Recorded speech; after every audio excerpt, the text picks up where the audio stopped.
Hi, my name is Barry Sterling Mitchell. Today is March 8th, 2023. And happy birthday to Gail Mitchell, my eldest sister. Yes, absolutely. Happy birthday. But this has been and Barry on football. What's going on out there? Happy birthday, sis. This is Ben Dickerson. I'm your co-host. It's the off season. I keep saying it because you know me, I love NFL football and I'm looking forward to games. I'm even going on the network and watching the old games from 2021 that they're showing.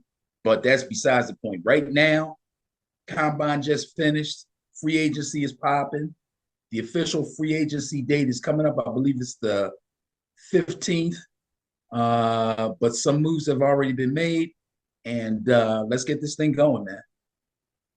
So you're fulfilling your Jones by going back and looking at some old tape and stuff, eh? Yeah, if they're interesting games, yes.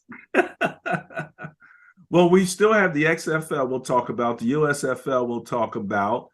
I fulfilled some of my Jones, played a Madden, one of those a season, right? Where you go into the season and you're playing and went undefeated, won the championship, beat the Cool. Chiefs too.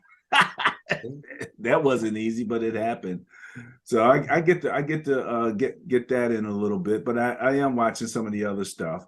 And the news is just popping. This is actually a year-round industry.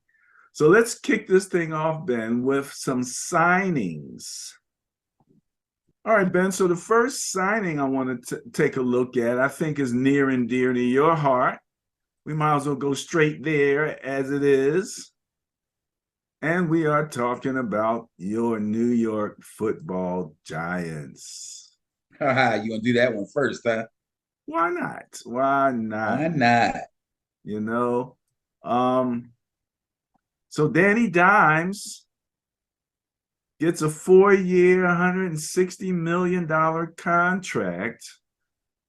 And from what I understand, um, he's got some incentives in order to get the full max deal and potentially even more. But he's got some incentives built in there. And it sounds like a contract that he could live with and that the team could live with. But apparently, what happened was they put the non-exclusive franchise tag on one Mr. Saquon Barkley. So, what do you think about what's going on with the squad? Well, this situation, besides the money, the situation itself, as far as trying to sign Jones and putting the tag on Saquon, was already predicted. Uh, the amount of money and the amount of years that Jones was supposed to get was a bit of a controversial subject uh, on television with the talking heads, as well as between Giants fans like me and some friends of mine.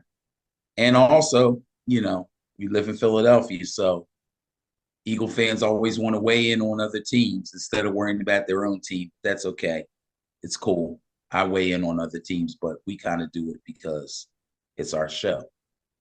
However, I would have rather, this is me being you now talking about what the Niners should do.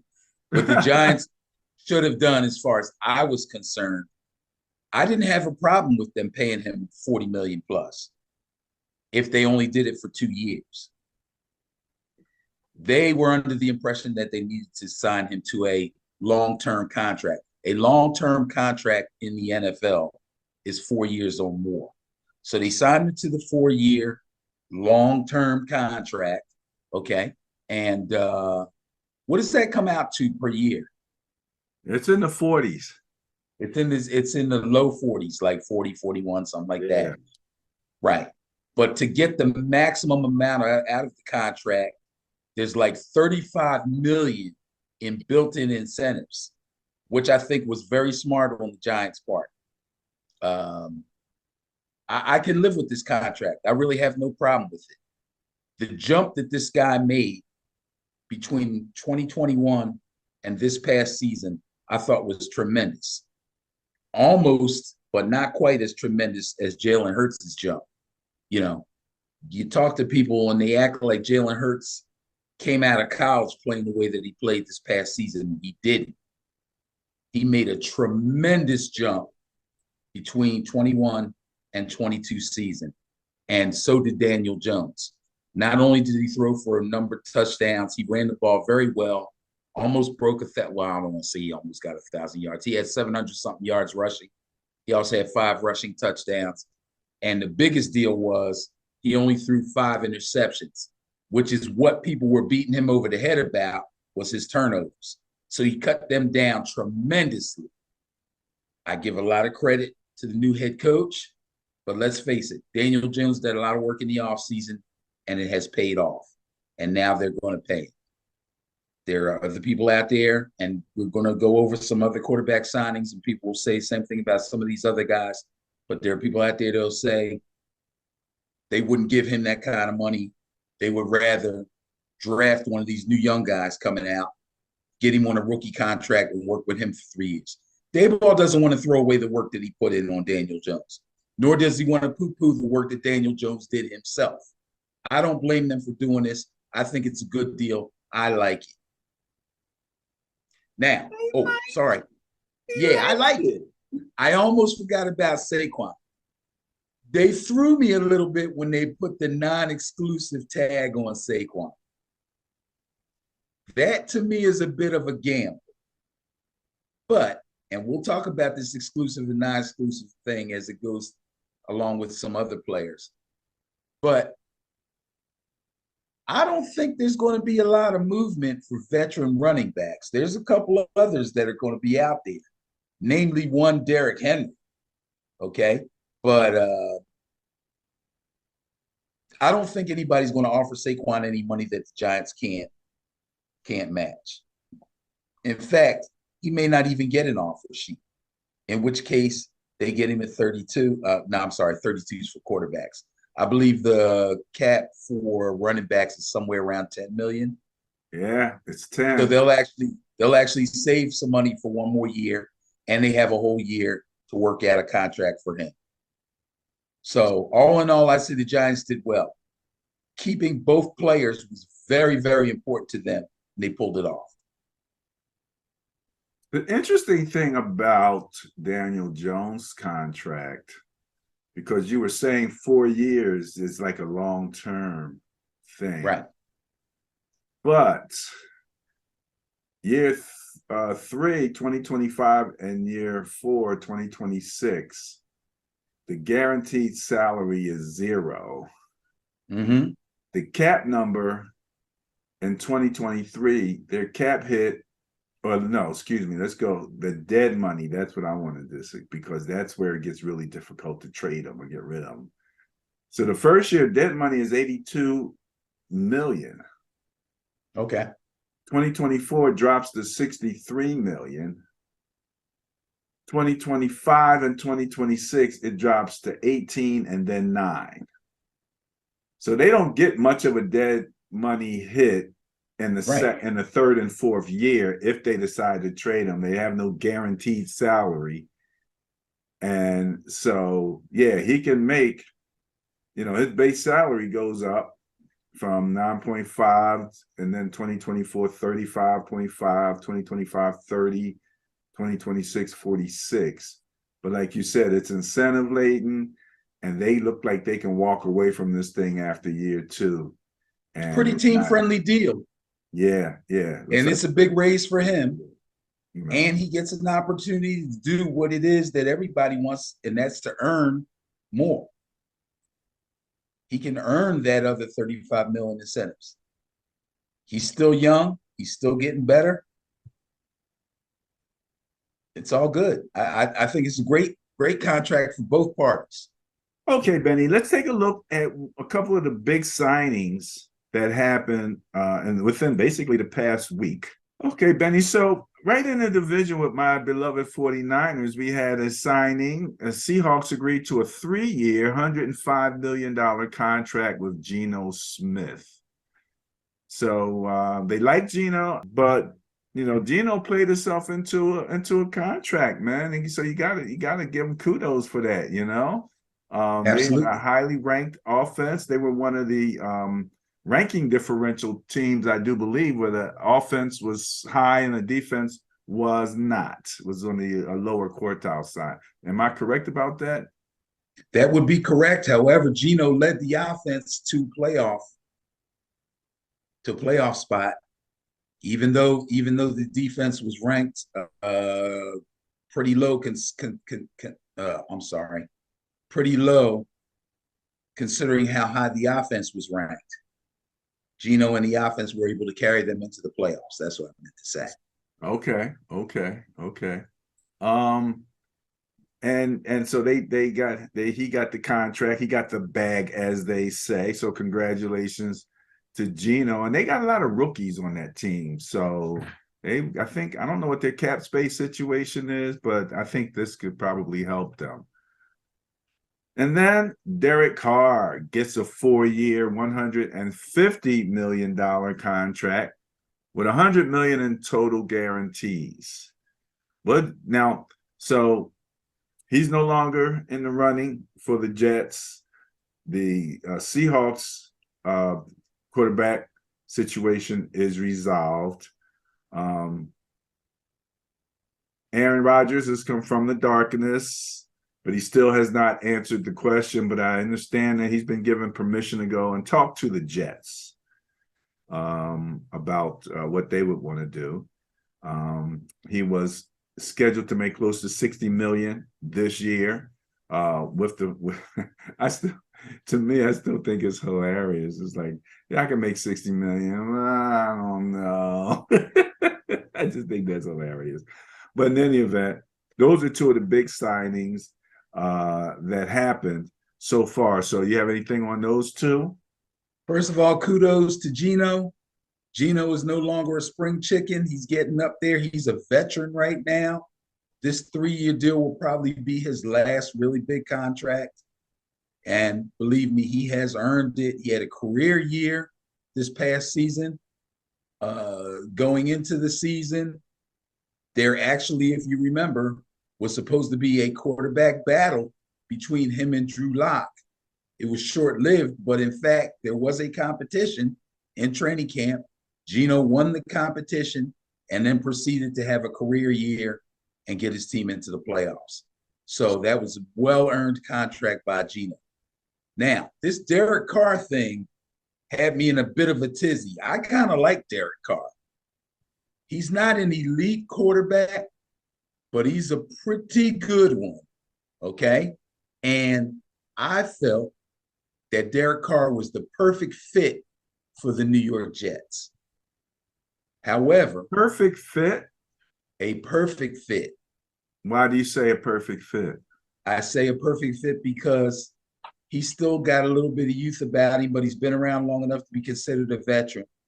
So he gives a young team a veteran presence. On top of that, most of their top skill position players are very young. Derek Carr is a perfect mentor type of guy. Derek Carr is a team player through and through. If you remember the stuff that the Raiders went through the year before last with the guy crashing up his car and killing somebody and the John Gruden mess and all that, Derek Carr was the guy that got up in front of the cameras every week and kept things cool for that Raiders team. He's a good team guy that will be a very good veteran leader at a leadership position, being quarterback for a nice young skills position team like the New York Jets that pretty much have a top flight defense and simply need somebody to direct that offense. These guys are not far. People are thinking, well, I don't know if you can get the Jets. The Jets are not far away from being really good. Okay, basically with no quarterback at all. If you take into consideration the little bit of promise that Mike White showed, and basically the zero promise that Zach Wilson showed, didn't they lose a game to get into the playoffs by like 3 points or something? They were in a game. I forget who the heck they were playing. It was 3-3 down to the final. Somebody ran a kickback or something. Somebody, you know what I mean? They were in it. with basically no good quarterback play at all. Derek Carr is pretty good, man. And he can mentor those young receivers. And he's got a beast of a running back if he had taken that job. However, I don't blame him for moving on because they made it pretty clear they were going to hang around and wait for Aaron Rodgers. This is the second time this has happened. Denver Broncos did the same thing. They got Nathaniel Hackett, who's supposed to be Aaron Rodgers' main guy. Then they sat around and wait for him, and he said, nah, I ain't going there. So if it happens to the Jets too, guess what? I won't feel sorry for him. Won't feel sorry for him at all. On top of that, if he says yes, and by the way, they did go talk to him. Their whole front office got on a plane and flew to California to meet with him over the weekend. So we haven't heard anything about what happened after that. Obviously, he didn't sign yet, but they did talk. They may still be talking. I don't know. Okay. But if, in fact, he does sign and go to the Jets, the first thing I'm going to wonder is he going to show up for camp on time? Is he going to be willing to work and put in the kind of work that's necessary with those young receivers? I don't know. Well, that is the question. And the interesting thing is, when you think about Derek Carr versus Aaron Rodgers, you can say, well, there's a gap in, the quarterback level. But right.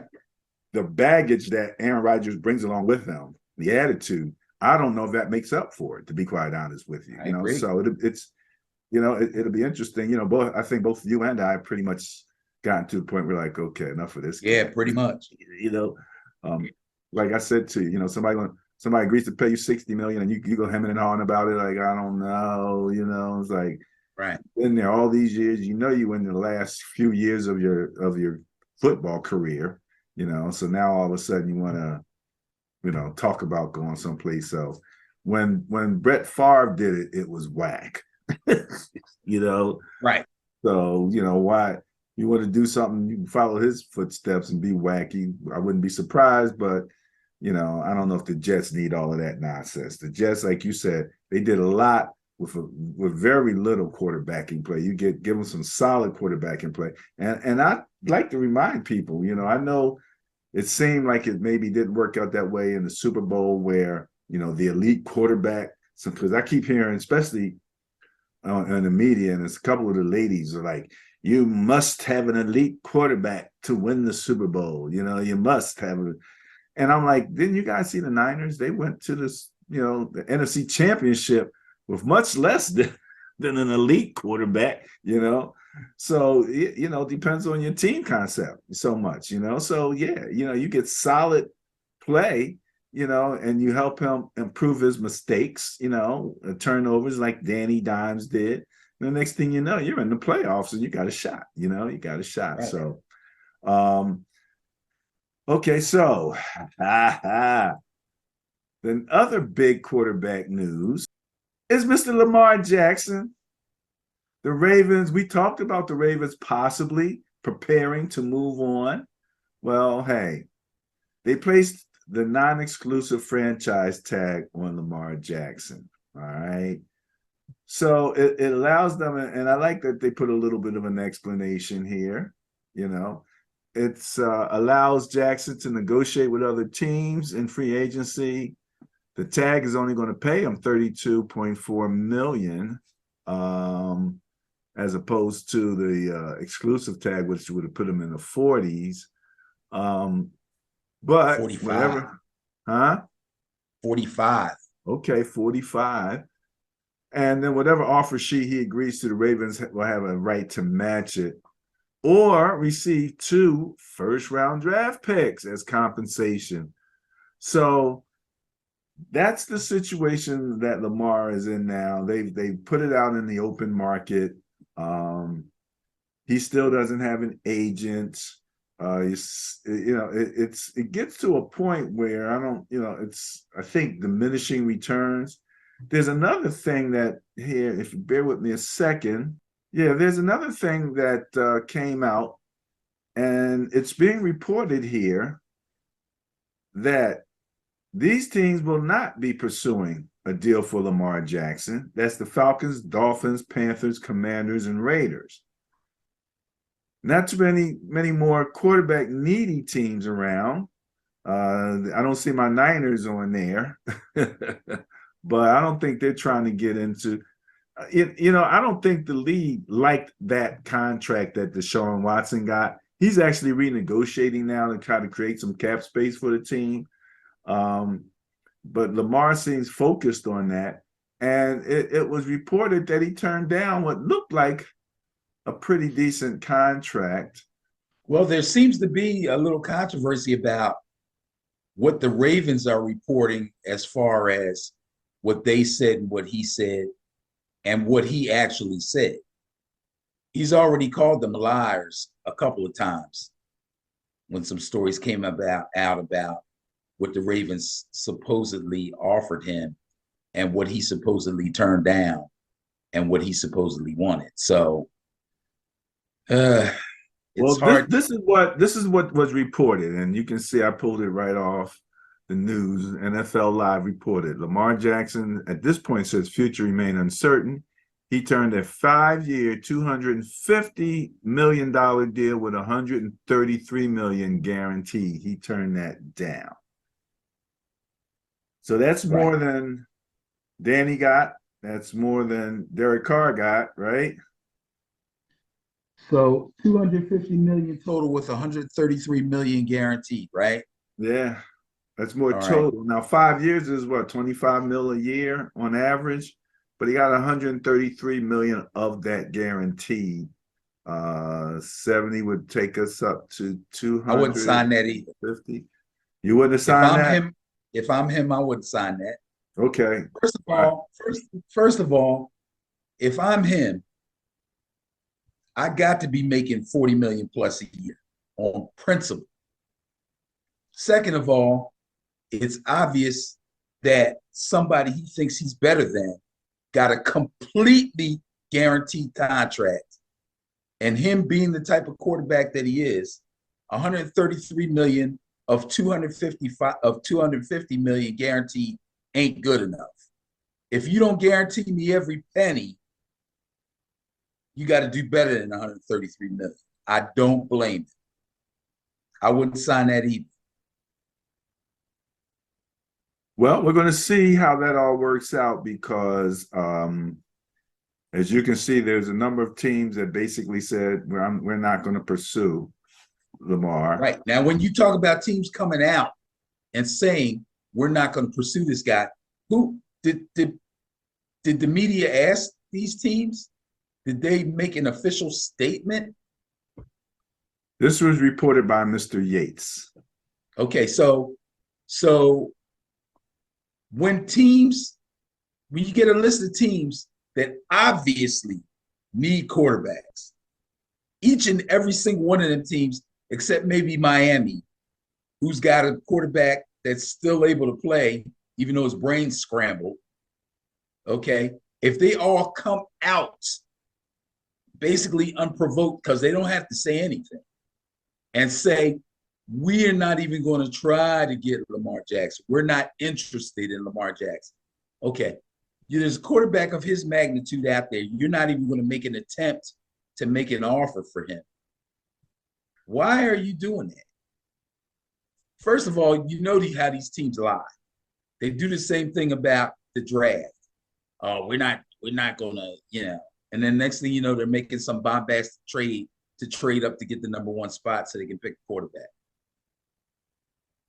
These teams lie. Or the Deshaun Watson, Cleveland Browns thing has these other owners so messed up that that dreaded word collusion starts to get bandied about. And teams are coming out saying, we're not interested, we're not interested, we're not interested, to try to help the Ravens get themselves in a better position to get him to sign.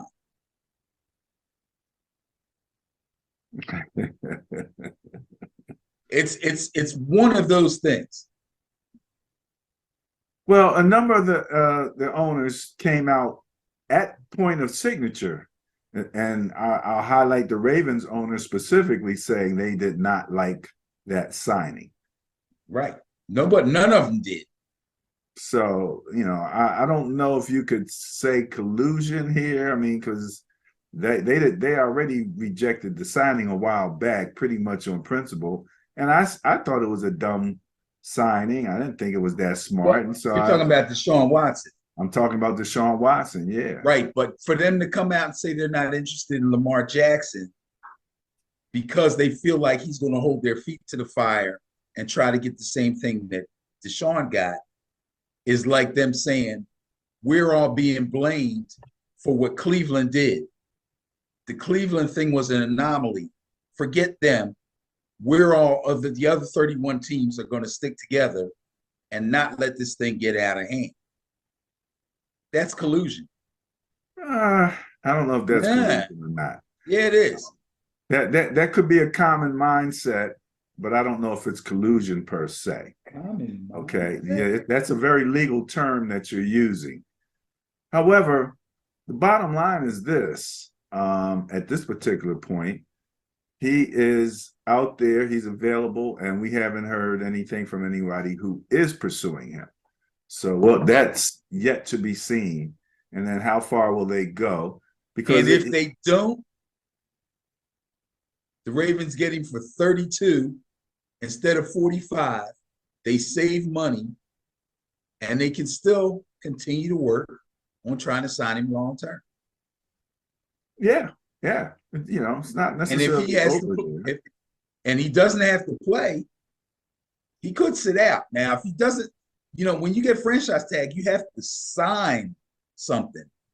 If he refuses to sign, then he don't get net. He gets zero. Now he's on the hot seat. The team's not on the hot seat no more. He's on the hot seat now. Yeah. And if he has to play for 32 million, he's not going to be happy. I don't know, man. I think they made a mistake. They made a mistake the way they handled this. Where we're at now is the Ravens' fault, but it's not looking good for Lamar. It's really not. I don't agree that it's 100% the Ravens' fault. I think this was a confluence of poor management. I don't think Lamar should be representing himself. I think these other guys that got these big contracts, many of them had agents. They all, for the most part, they all had agents. And these guys. I'm not going to say that can't be part of the problem. That could be part of the problem. There's some things that an agent would have said to him or would have advised him that possibly his mother did not. And, it's kind of like with the attorneys. I know we have a saying in Legal Shield, a good attorney knows the law, but a great attorney knows the judge. So you get into these, situations with these agents. They're pretty much attorneys in most cases, and they know the owners, and they've got relationships built, and and so their dealings. And again, if Lamar's pegging himself to Deshaun, and he's rock solid with that, he might just be out of football. He might just be out. So the reason I'm saying it's the Ravens' fault is because when he had his MVP season in 2019, that's when they should have worked on a new contract. 3 years ago. If they had gave him a new contract 3 years ago, we wouldn't even be talking about Lamar. Okay. Well, you say it's a mistake. That's what they chose to do. So we shall see how this all works out. Let's move on to the NFL Combine. The NFL 2023 Combine is come and gone. Did you get a chance to take a look at it? Anything stuck out to you there? I saw some stuff. Well, stuck out? Yeah, anything you want to comment on particularly? I have some names that stuck out to me, and I did a little bit of research and kind of pulled up some information on them. Well, it's a pretty popular thing to look at the 40 times. There were some pretty good 40 times, mostly by DBs and wide receivers, which is probably what you expect. Um, there's several guys that the media is really hyping as far as enhancing their draft stock because of how well they did at the combine. One of those guys is the quarterback out of Florida, Anthony Richardson. But I agree with a couple of people I heard on television. I think they're kind of overhyping this guy. Yeah, he did run really fast. Yeah, he had a tremendous standing. 4.43. He had a tremendous standing broad jump. He had a tremendous 10.9. vertical leap was tremendous. 40 and a half. 40 and a half is freaking phenomenal. Okay. This guy could dunk easy. He can do a Vince Carter. If he has a 40-inch vertical, he can stick his arm in the hoop. Trust me. Okay. But he did throw the ball very well when it was his opportunity to get some throws in. I got to give him that credit. However, when you look at film of Anthony Richardson, he doesn't look that good. When we're talking about possible number one picks, we're talking about possible first round picks. Some people are saying this guy's going to be a top 10 pick. I don't know. There's some of these guys, Kuiper and those guys, they're hyping this guy to maybe be right behind Bryce Young and be the second quarterback taken, at least the third quarterback taken. I'm not so sure about that. This guy had like I don't know what his passing percentage was in college, but it wasn't very high. It was like in the low 60s. I don't know that he reads defenses that well, although it was said he did well in the meetings with the coaches on the whiteboard, talking about plays and all that. But when he gets on the field, that's the problem. Okay? His tape is not that good. Yes, he's a great athlete, but his tape is not that good. His decision-making is not that good. The combine results that you mentioned, I just want to put them in the context that this guy is 6'4", weighing 244, running a 4.43. So that's up there with your boy Josh Allen type of athleticism. And so the question is, where would he go where he can grow, to the next levels? That's the question. So he was one of them. I think out of the quarterbacks, the one who struck me the most was C.J. Stroud from Ohio State. Great job. They gave him an A grade. PFF gave him an A grade. He didn't run the 40. But what I will say is that the feeling I got from the ball when he threw it was the kind of feeling I get when Mahomes throws the ball, that the ball gets there, but he doesn't look like he's throwing it real hard. It's a very smooth looking pass. It still looks catchable. Very catchable. And yes. I like what he said. He said he calls himself a ball placement specialist. He's about I love that. Yeah, you know what I mean? So just watching footwork and the passing, and there's no pass that he can't throw. He can go deep, he can go out, he can go in, shorts, the whole bit. He was the one that sort of really stuck out to me relative to quarterbacks. Now, I mentioned you mentioned wide receivers. Quentin Johnson out of TCU got an A grade. He's he's one of the few who brings size and explosiveness at the combine at 6'3", 208, jumping again 40 and a half vertical, 11 foot 2 broad jump. And I saw him do a one-handed catch at the sideline where he was doing his best to toe tap. I think he got one toe out actually, but it was a very impressive catch. You know, I still wonder sometimes why they don't have the machine that throws the ball. Just you'll get a consistent pass. Some of those passes those guys had to, go for. They weren't close. But in any The way it's event, going to be in the game. that might be true. That might be true. But what you're trying to do is you're trying to see you're running drills. So you want to get through that drill and you want everybody to have an equal shot. That's the only thing I think about that. Also, cornerback Christian Gonzalez out of Oregon also got an A grade. 6'1", 197, 32-inch arms. They say he ran a 4.38, a 41.5-inch vertical, and 11-foot 1-inch broad jump. So one of my favorite DBs going to be in the draft. Who's when that? we have our draft show, his name will be mentioned early. And who would that be? You going to Gonzalez. hold to the draft show? Gonzalez, I'm talking about. Oh, you're talking about Gonzalez. Oh, okay. Awesome.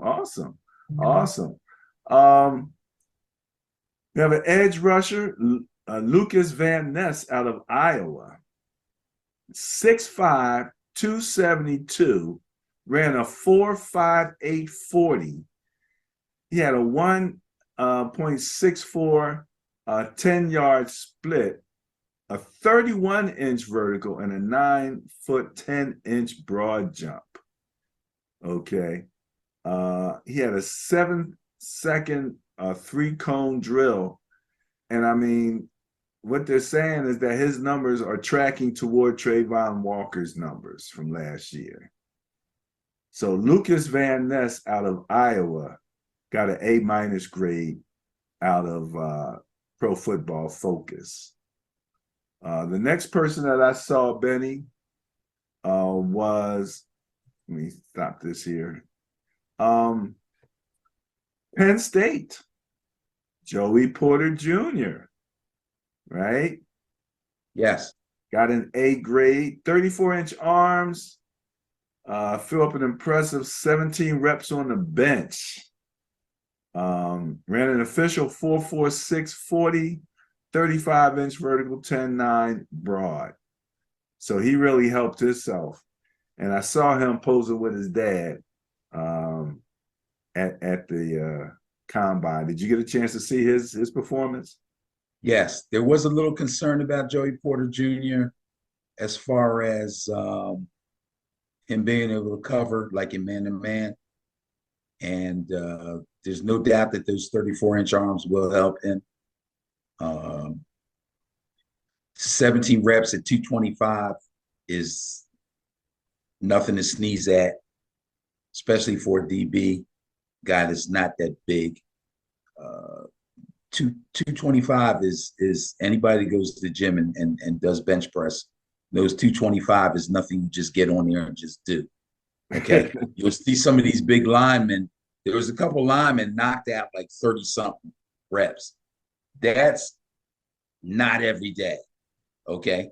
I'm sure if you look at all the offensive and defensive linemen and the reps that they did, you'll find some that did less than 17. I bet you. So that's a pretty good stat. And it's funny, some of these media types, especially when they were talking about Anthony Richardson again, they're talking about, oh, he had this great standing broad jump and this great. When's he ever going to do a standing broad jump in a game? And they're like poo-pooing, some of the things these guys did. And they're calling it the underwear Olympics and all that stuff. This is my thing. If he can stand in one spot and freaking jump that far, that tells me something about his athleticism. It may not necessarily compute exactly on the field, but there's something that he's going to be able to do that's going to be a little out of the ordinary because he possesses that type of strength in his legs and athleticism. And they were just they were laughing. They were acting like it was no big so what, I'm like, dude, that's real. That's real. These vertical jumps, that's real. Okay. Well, my next person that I have, uh, Ben, you go out on the field, you're a receiver, right? Hmm. Cornerback comes up to cover you. He's Right. 6'5". What? He's A 6'5", corner? 197, right? He runs a 4.35 40. He has a 42-inch vertical and Who's that? 11.4-inch broad jump. Deontay Who? Banks out of Maryland, cornerback.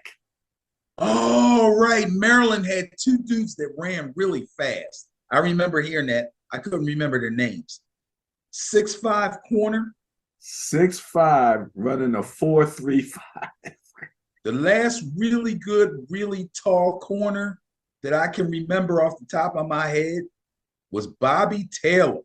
Played for the Eagles back in the day. They Okay. they they drafted Bobby Taylor specifically to cover Michael Irving. Okay, right. Okay. Michael Irving was crushing corners. He This was time. killing them. Yeah. The Eagles was like, nah, we can't have this. Ah, So they brought him by, and I think Bobby Taylor was like 6'4". 6'4". 6'5", that fast? Dude. I gotta, jeez. If they have a pro day, I'm gonna have to go back and look at his back pedal and see how smooth his hips are. Because sometimes when you're really tall as a corner, your change of direction skills might get a little slowed down. So I'm gonna have to look at that. Did Pro Football Focus give him a high grade? Yeah, they gave him an A. Okay, okay, Yeah, yeah. okay. I'm gonna go back and look at the DBs and see what he looked like because I mean obviously he's fast. I don't need to see him run a 40, but I do need to see how he moves. Okay. Okay. Yeah. Well, anyway, if you go to Ben and Barry on football and click on the link, it'll take you to the page NFL or the PFF page, which has all that information. All right, because what I wanted to say was we have the page on the NFL site to take you to all the combine results. So if you want to go there and find out who did what by position, they actually have that. It's a pretty nice little piece there. Okay. So Benny, the USFL is about to kick off. This was posted one day ago, and it said 40 days and 40 nights before the USFL kicks off.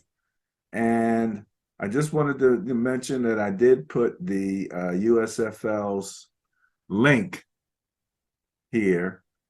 Interesting piece that I saw in the article talking about how much they're paying these guys.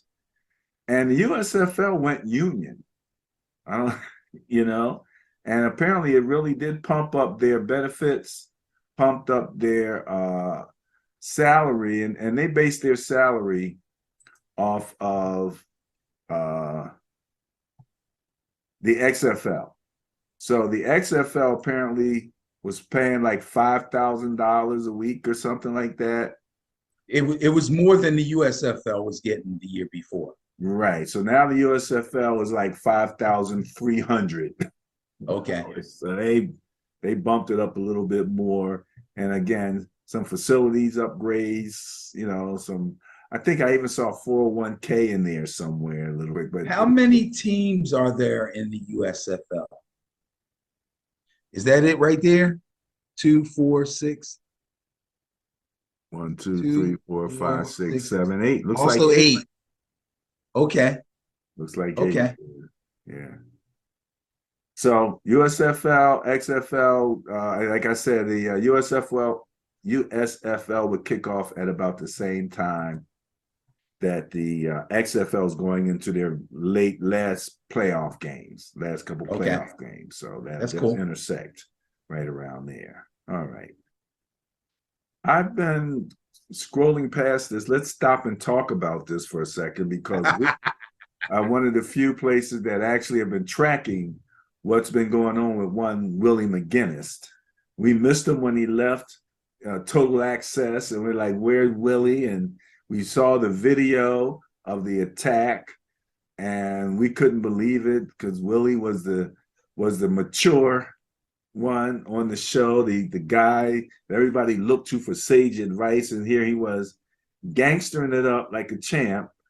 And apparently now he's facing up to 8 years in prison on 2 felony charges in California.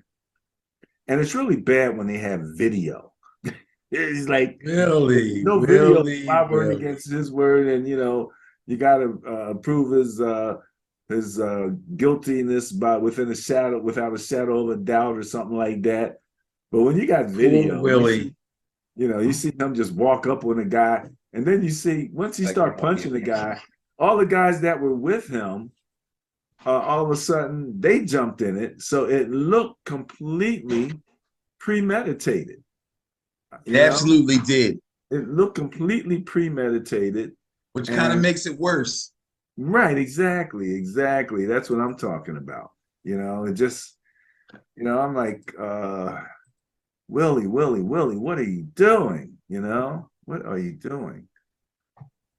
So I still don't know what to say. And the details of what happened, well, we kind of know what happened because we could look at the video, but why it happened, who the person was that he attacked, and the reason for the attack is still kind of out there in the atmosphere.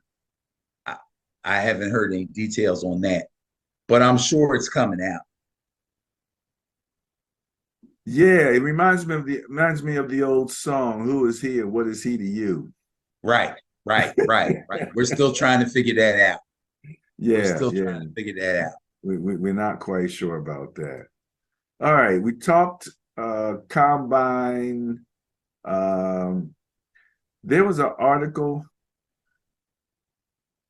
General manager for the 49ers said there may be a need for an additional quarterback.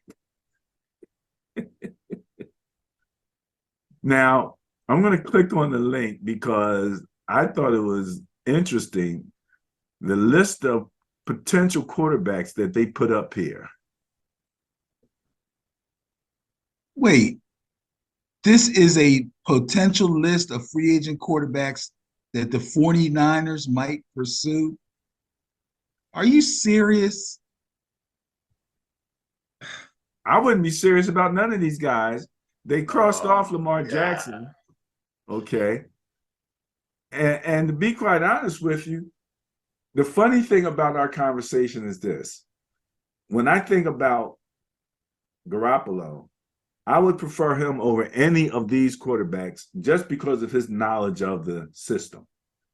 Because he comes in knowing this system, and there's nothing to learn. He's in command already, the command level. I don't think we're going to get C.J. Stroud as a possible rookie quarterback.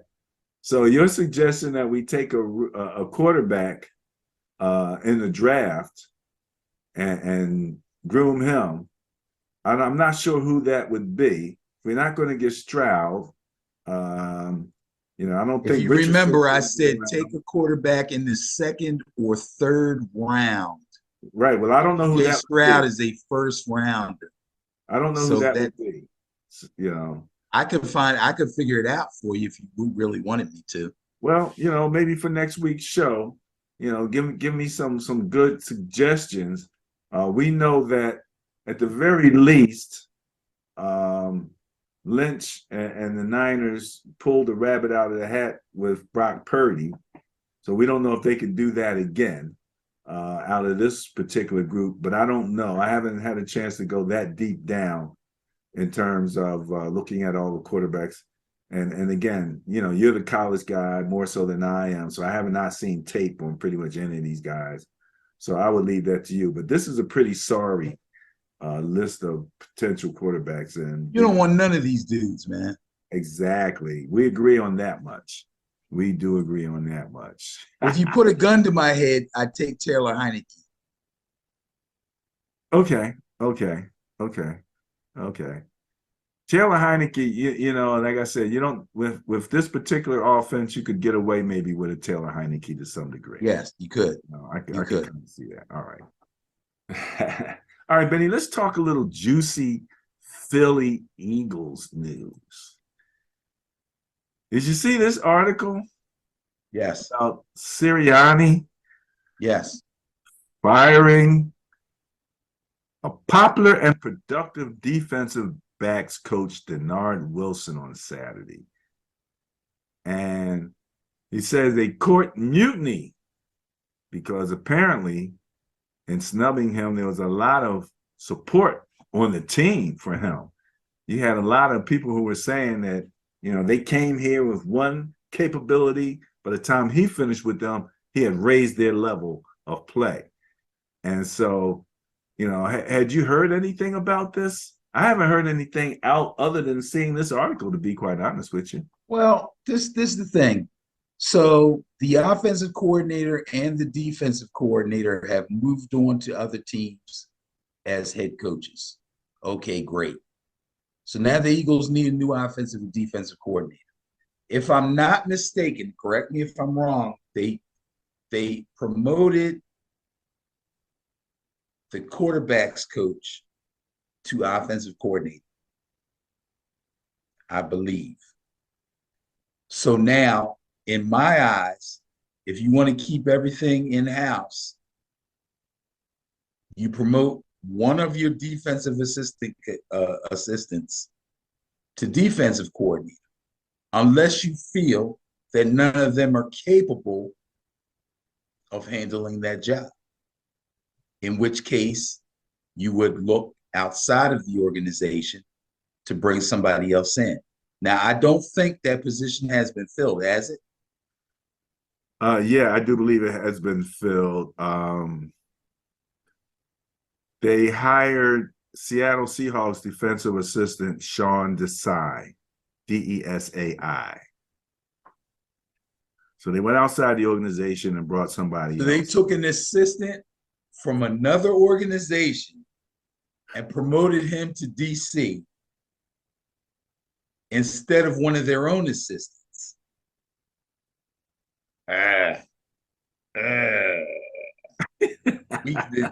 This sounds like Deuce Staley all over again, bro. Yeah, it really And does. then, but to make it worse, what caused the ruckus that caused this DB coach to get fired? Was he mad because he didn't get the job? Yeah, Or was there some other? I think there was a heated exchange in a meeting. And In reference to getting the job or something else? No, it was all about the job. It was about the job, you know, about the job. And like I said, they're talking about mutiny from the players. You know, that's I think you got to take that in consideration. If the players love the guy, you got to take that into consideration. You would think, you know, if the players love the guy, not only do the players love the guy because they could love the guy because he invites them over to his house every weekend and smokes weed with him, but if guys are saying that this guy helped me elevate my game, okay, that's even more consideration to give. Then you got to look at what he did for you during the season, how he coached in meetings, how he handled the DB group. Well, if they all say they loved him, then you got to assume that he handled the DB group pretty well. You know, if he helped elevate guys' games, I would say he did his job. The question may be, and I'm speculating here, perhaps his philosophy about defense as a whole may be a bit different from the guy who left. What's his name? Gannon. And I don't know, maybe Sirianni liked Gannon's style. I don't know why, because I know a lot of Eagle fans that think Gannon stunk and they're glad he's gone. So yeah, we may never know the real answer to that, but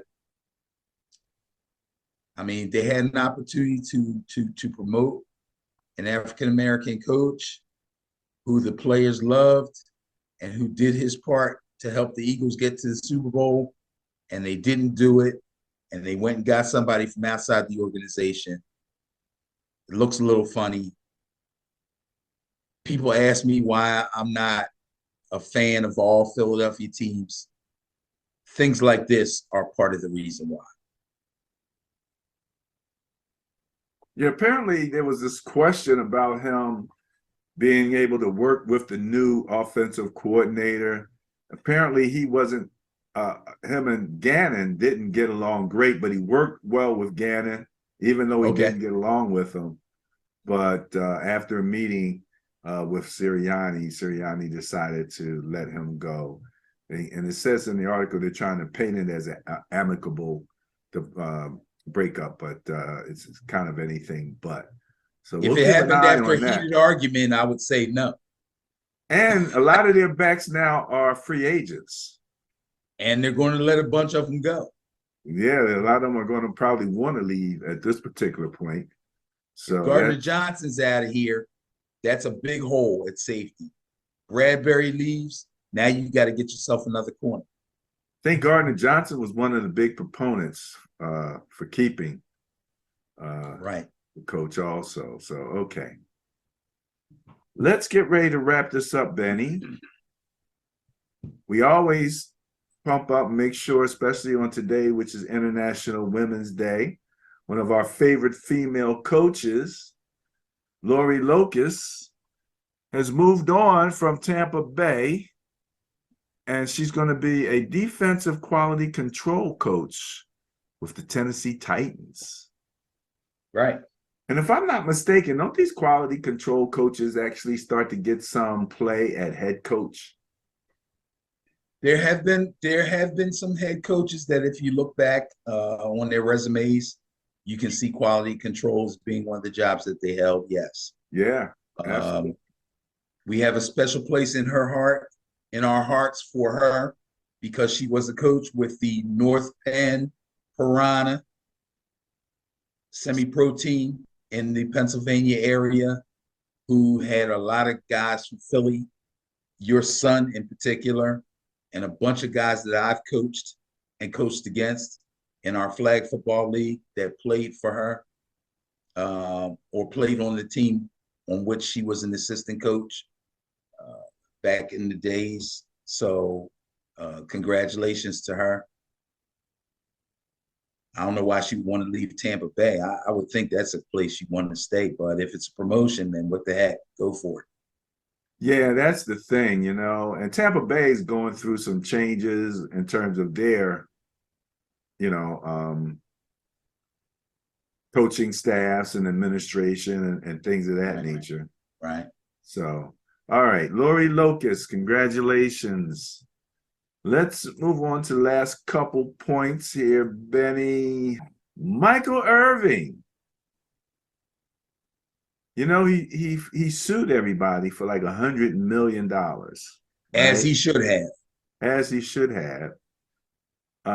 There's nobody has yet to say that what he did that was so terrible that they would scoop him and eject him out of the hotel, and that he would lose his job, with the NFL channel. He was supposed to be on the Super Bowl coverages. He was taken off of that. And terrible. I mean, his consequences for having shown nothing of his infraction is just way out of line.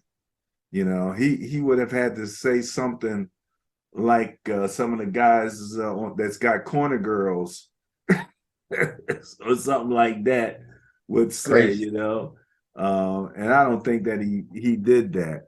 But what he did say, he said that it says Irving, who appeared to tear up briefly at the new conference, complained that he hasn't yet been allowed to see the video.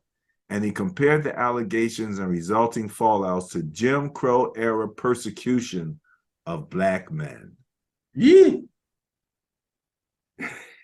Would you say, Benny? Yeah. Woo. The That's race card that's has now been strong. injected into the That's conversation. strong. Yeah, that's strong. But guess what? This smells of a setup to me. You know, a hotel employee. Now, these hotel employees, they see famous people come and go, especially if it's a really nice hotel, which is where these guys usually stay at all the time, right? So why is this hotel employee stopping him to have a supposedly harmless conversation, which they allege gave him an opportunity to say something inappropriate to her? Why is she talking to him in the first place? He didn't call her over. She stopped him. And when he sees the video, he'll be able to even enhance his argument. Okay? As far as it being an amicable encounter, he's already got eyewitnesses. Yeah. I mean, the lawsuit is, he's going to get paid big time, I think, on this, because Yeah, this I looks don't, like a big win for him. yeah, this looked bad. This looked bad. All right, Benny, I don't really have a whole bunch more. That's about it for me. I do have one quick thing that I want to say, and it's not basketball, but again, our hashtag is football is life, and it's about people. Right. And I want to talk about one of the guys that I was saying was one of my favorite people to watch in the NBA, Ja Morant. Right. And I keep thinking, about a picture that one of my Facebook friends posted, which was right outside of the Wissahickon Boys and Girls Club, where my kids actually went uh, 20 plus years ago, but they went there. And there were nothing but all these little yellow markers on the ground where bullets Yes, were. I remember that. And this is what I don't think Ja Morant gets. We have a really big problem in our urban areas. When it's one thing to have racism be impacting life and death relative to police and what's happening with police. They just found in systemic racism in the Louisville, Kentucky Police Department, based on the federal attorney general's investigation. But what's happening in our inner cities is killing the community economically, spiritually. If they're shooting up your block, your real estate is not going to be improving in value. The legacy that you could potentially leave your kids is being damaged on an ongoing basis. That's just the property part. The loss of life and everything, and the heartbreak that all comes along with that, I believe, is all tied to this culture of criminality and thug. Everybody wants to be a thug. Everybody wants to be a gangster. We throw that in our conversation almost casually now. Well, yeah, she was being gangster, wasn't she? But I mean, what these young people, they just had a report: 8 young people in Center City attacked some one lady and beat her up. And this mindset is a pox on our community.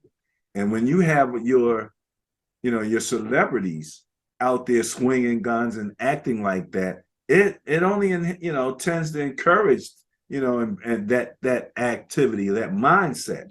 And we have to discourage that mindset. We have to move away from that mindset. We have to sort of isolate those who refuse to move away from that mindset and move them into where they're going to have to be, because they can't be running around in the community shooting at each other the way they are. This is absolutely ridiculous. It's killing our community. And I understand that right now he doesn't have any criminal charges per se, So, okay, but what I do understand is that, the NBA, along with the union, has said that if you bring a gun onto NBA property or like the plane, they're looking at a 50-game suspension. Right. That's a lot of money. That's a career. And also you've got all the endorsements that are now, so his legacy, he's damaging his legacy for something that's trivial, that really is not what's important. And all of the more mature people in the NBA are basically saying it. They're trying to say it nicely. They're talking about he needs to, learn other ways to quote de-stress. And I'm like, come on, really? You're gonna try to call this a stress situation? This is a mindset, So I just wanted to put that out there. Again, fantastic talent. Love to watch him play.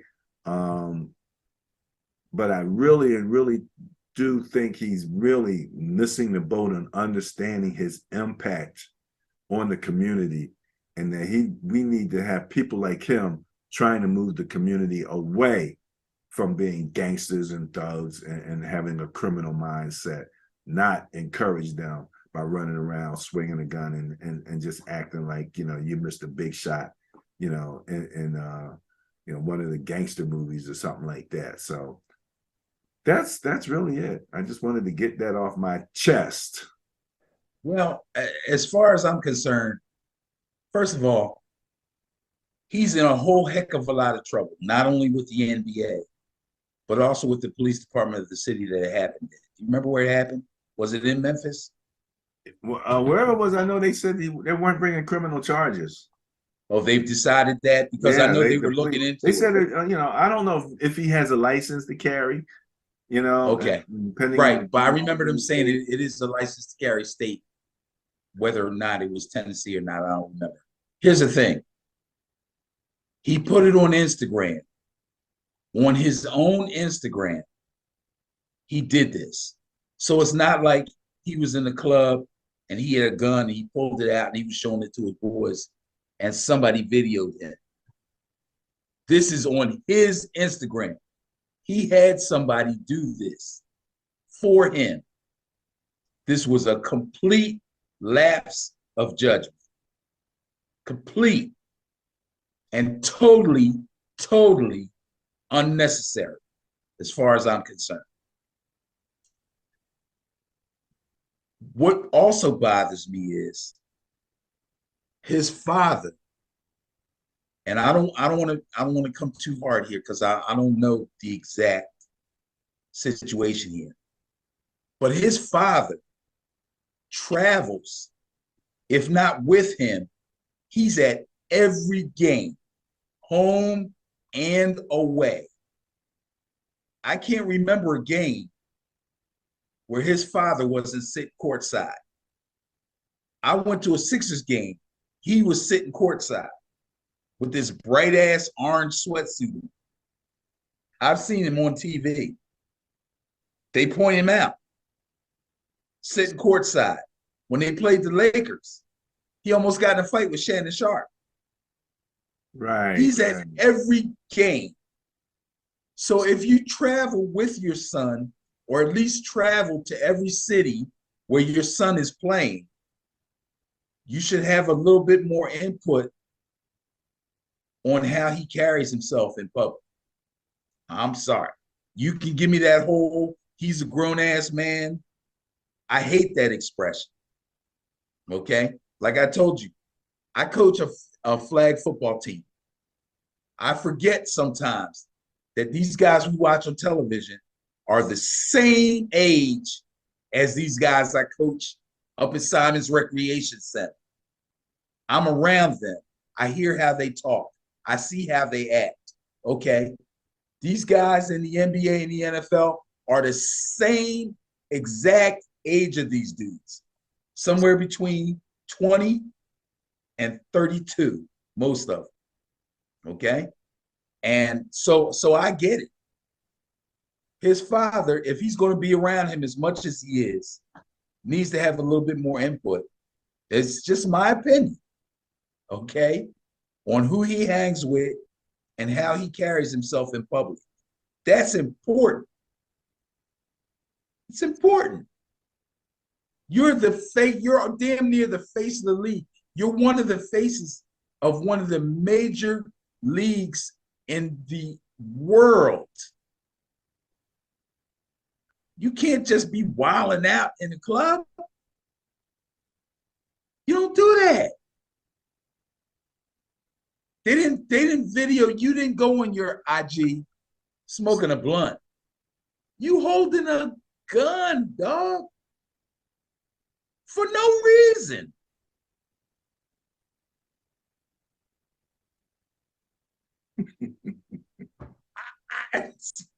I'm at a loss.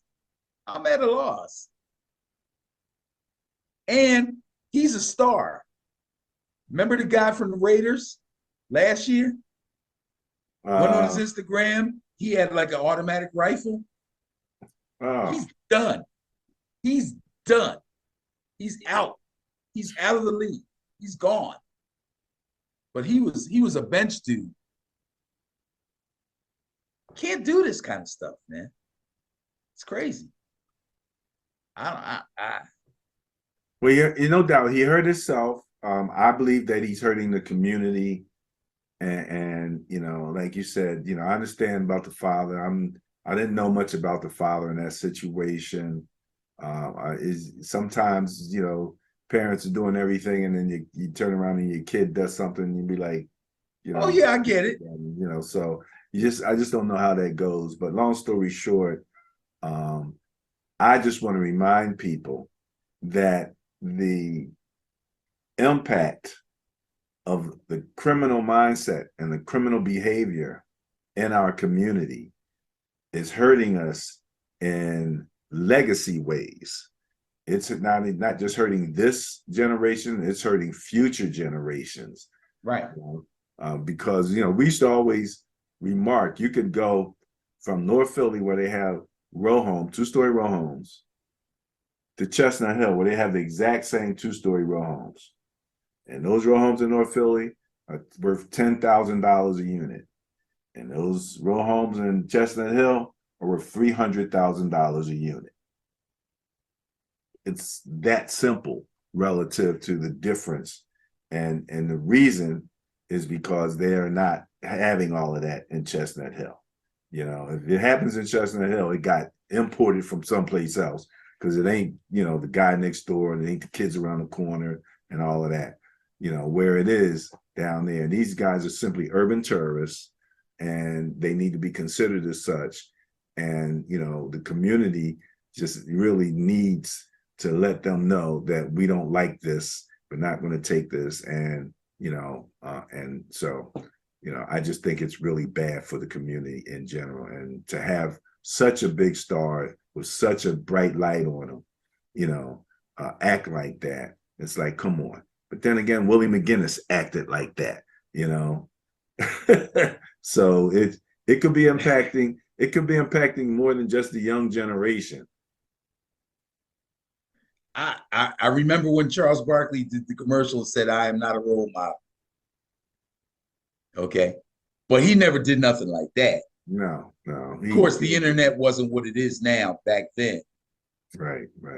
But Charles Barkley did throw somebody through a window. You know, it's one thing. These guys have lapses. You know, there's a difference. If you're in a restaurant and some clown comes and throws a drink on you or curses you out and you go at him, that's one thing. But if you're in the club, there is no immediate threat. You're with friends and you're just, and you pull a gun out. That's two different things to me. Oh, no doubt it is. It is. That's why you know, the Charles Barkley thing, I understand what you're saying, but, you know, I don't think that the Charles Barkley thing was encouraging gangsterism in the community in the way that this does. And that's, you know, that's my whole point. So, yeah. All right. Any last words? No, I'm good, man. Looking forward to the draft. Don't forget, free agency becomes official March 15th. I don't think that's next week, is it? We got another week to Got go. a couple of weeks for that. Yes, a couple of weeks. So there's still going to be Actually, movement. maybe not. No, it's March 7th, isn't it? I don't think my head's out of February. Today's yet. the 8th. Yeah. So All right. So we'll have plenty to talk about next week. all right, good enough. Yep, it'll be good. Have a good one.